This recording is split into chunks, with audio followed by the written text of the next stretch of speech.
ஹரிணிக்கு உதவிய ஏயுடை. ஒரு மாடர்ன் புத்துணர்வு கதை.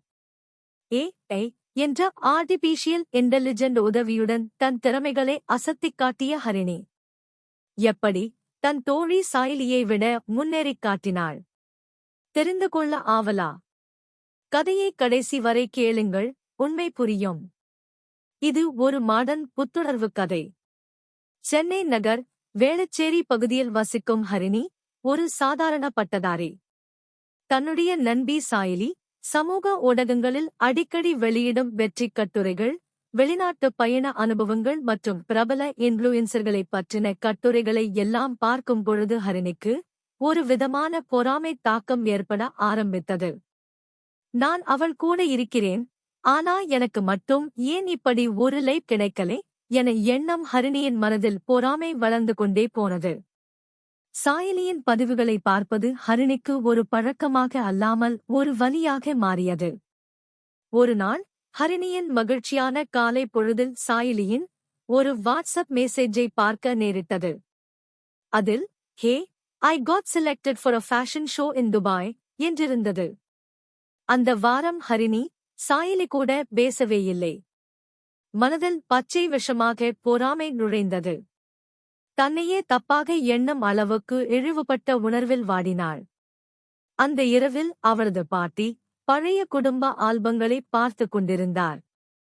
ஹரிணி சற்று நேரம் பாட்டியின் பக்கம் அமர, பாட்டி நிதானமாக கேட்டார். உன் முகம் ஏன் வாடியிருக்கு, என்னாயிற்று என்று கேட்டார். மெல்ல ஹரிணி தனது உண்மை உணர்வுகளை பகிர்ந்தாள்.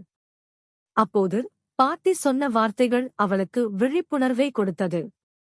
பாரு பொண்ணு, நீ ஏன் சாயிலியின் சந்தோஷத்தைக் காட்டிலும் உன் வாழ்க்கையை குறைவாக நினைக்கிற? ஒவ்வொரு மரத்துக்கும் ஒவ்வொரு சாயல், ஒவ்வொரு பருவமும் வேறதான். நீயும் உன் விதைக்கு தகுந்த பூவாக விரியும் நாள் வரும் யூத் என்றார். அந்த வாரம் ஹரிணி ஒரு தீர்மானம் எடுத்தாள்.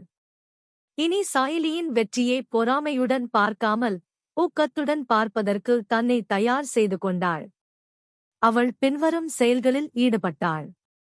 தனது திறமைகளை புதுப்பிக்க ஆரம்பித்தாள்.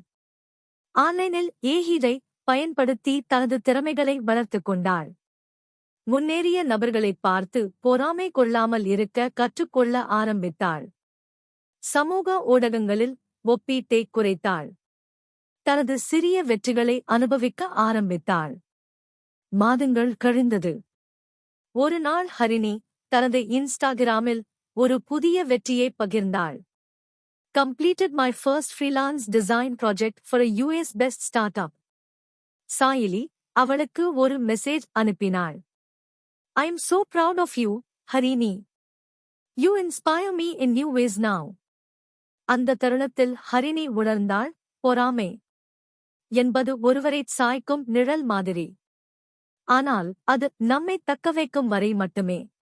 அதில் இருந்து வெளியே வந்தவுடன் நாம் எளிமையாக நம் சூரிய ஒளியைக் காணலாம் என்று. இந்த கதை உங்களுக்கு பிடித்திருந்தால் உங்கள் நண்பர்களுடன் பகிர்ந்து கொள்ளுங்கள்.